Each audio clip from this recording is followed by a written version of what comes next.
A king publicly weeps that he has no family left to comfort him. He's lying.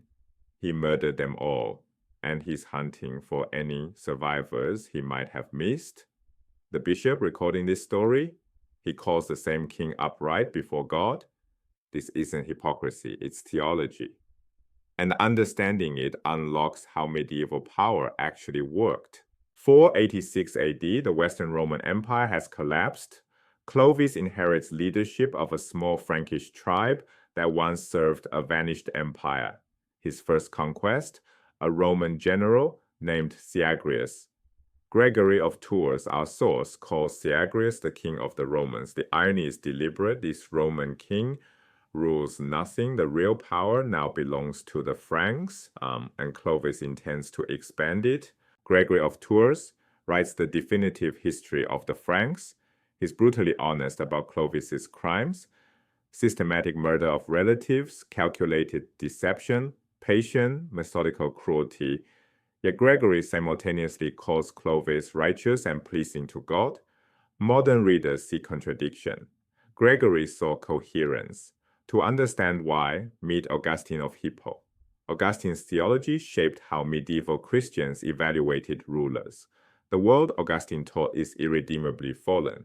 No ruler is truly good. Good people don't stay in power. In Augustine's framework, the question isn't whether a king is virtuous. The question is whether he advances God's work. Clovis protected the church. He fought heretics. He maintained order in a chaotic world. That's what mattered. Personal character and the divine purpose operate on separate tracks. A murderer can serve God's purposes precisely through the ruthlessness that makes him effective. Gregory recorded Clovis's crimes in detail because they didn't disqualify him. They demonstrated how God uses flawed instruments in a fallen world. But Gregory doesn't just tell us Clovis was brutal and blessed. He shows us how Frankish power actually worked. After plundering the city of Rheims, the local bishop asks Clovis for one item back: a silver ewer, a sacred vessel. Clovis agrees. But there's a problem. He can't simply take it. Frankish custom requires splitting booty equally among warriors. The king gets his share, nothing more. Clovis must ask his men for permission. At the division of spoils, one soldier steps forward. He smashes the ewer with his axe. You get only your fair share, king, nothing more. Clovis does nothing. He accepts the broken vessel and moves on. Months pass. At a military muster, Clovis inspects his troops. He stops at the same soldier. Your equipment is disgraceful. Your sword, your axe, your spear, all poorly maintained. Clovis throws the man's axe to the ground.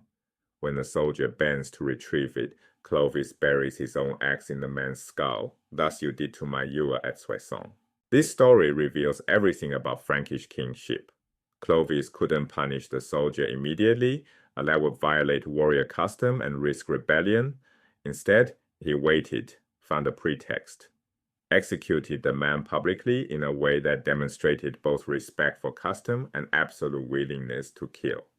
The message to every other warrior: I follow the rules, but cross me, and I will find a way to destroy you. This is coalition management through calculated terror. Notice something crucial. Clovis shows piety toward church property before his conversion. Gregory includes this detail deliberately. Even as a pagan, Clovis protected sacred objects. This proves his later Christianity wasn't mere political convenience. Gregory's portrait shows a man whose instincts aligned with divine purposes even before baptism. The brutality and the piety coexist. Both serve the same end: building a kingdom that protects the church and destroys its enemies.